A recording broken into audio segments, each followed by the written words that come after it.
Yoram anak Ahab menjadi raja di Samaria atas Israel dalam tahun ke-18 zaman Yosafat, raja Yehuda, dan ia memerintah 12 tahun lamanya.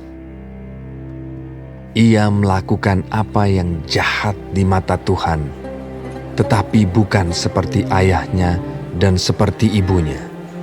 Ia menjauhkan tugu berhala Baal yang didirikan ayahnya. Namun demikian, ia masih berpaut kepada dosa Yerobeam bin Nebat yang mengakibatkan orang Israel berdosa pula. Ia tidak menjauhinya. Mesa, raja Moab, adalah seorang peternak domba.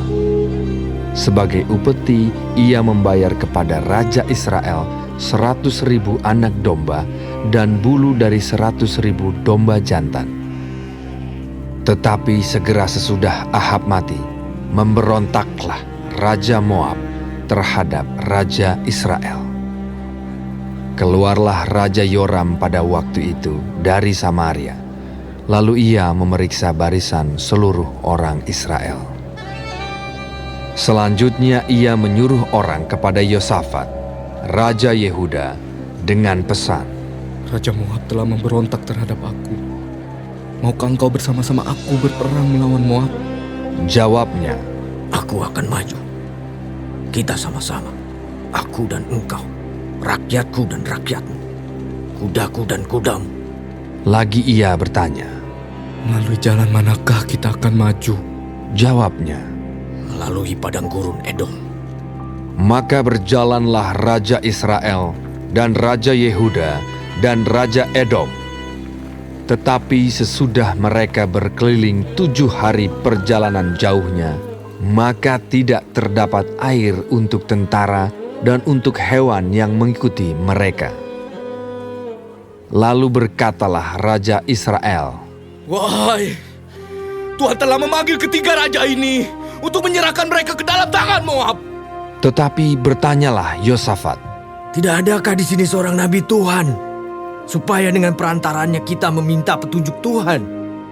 Lalu salah seorang pegawai Raja Israel menjawab, katanya, Di sini ada Elisa bin Safat yang dahulu melayani Elia.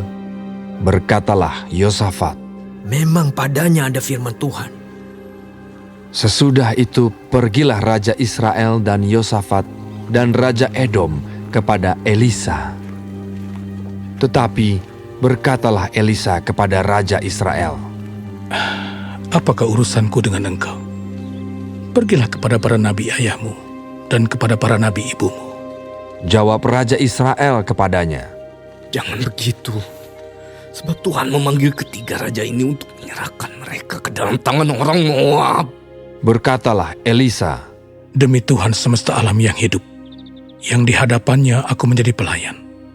Jika tidak karena Yosafat, Raja Yehuda, maka sesungguhnya aku ini tidak akan memandang dan melihat kepadamu.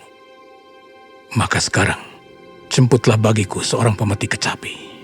pada waktu pemetik kecapi itu bermain kecapi, maka kekuasaan Tuhan meliputi dia.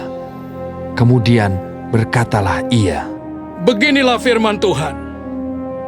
Biarlah di lembah ini dibuat parit-parit. Sebab beginilah firman Tuhan. Kamu tidak akan mendapat angin dan hujan, namun lembah ini akan penuh dengan air, sehingga kamu serta ternak sembelihan dan hewan pengangkut dapat minum.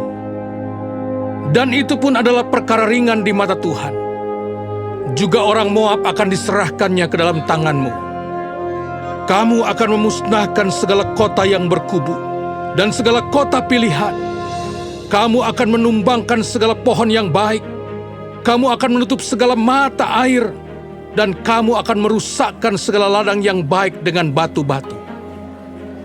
keesokan harinya ketika orang mempersembahkan korban, datanglah dengan tiba-tiba air dari arah Edom, lalu penuhlah negeri itu dengan air. Ketika didengar seluruh orang Moab bahwa ketiga raja itu telah maju memerangi mereka, maka dikerahkanlah semua orang yang masih sanggup menyandang pedang, bahkan orang-orang yang lebih tua juga. Kemudian mereka ditempatkan di tepi perbatasan. Keesokan harinya pagi-pagi, ketika matahari bersinar atas permukaan air itu, tampaklah kepada orang Moab itu bahwa air di sebelah depannya merah seperti darah. Lalu berserulah mereka, Itu darah!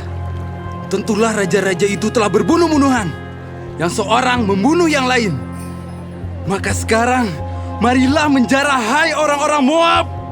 Tetapi ketika mereka sampai ke perkemahan orang Israel, maka bangkitlah orang Israel itu, lalu memukul orang-orang Moab sehingga mereka lari dari situ. Dan makin jauhlah mereka menerobos ke dalam Moab, sambil menewaskan orang-orang Moab itu. Mereka meruntuhkan kota-kota dan menutupi setiap ladang yang baik dengan batu, karena setiap orang melemparkan batu ke atasnya. Mereka menutup segala mata air dan menumbangkan segala pohon yang baik, sampai hanya Kir Hareset saja yang ditinggalkan. Tetapi kota ini ditembaki oleh orang-orang pengumban dari segala penjuru. Ketika Raja Moab melihat bahwa peperangan itu terlalu berat baginya, diambilnyalah 700 orang pemegang pedang bersama-sama dia untuk menerobos ke jurusan Raja Edom, tetapi tidak berhasil. Kemudian ia mengambil anaknya yang sulung, yang akan menjadi raja menggantikan dia, lalu mempersembahkannya sebagai korban bakaran di atas pagar tembok.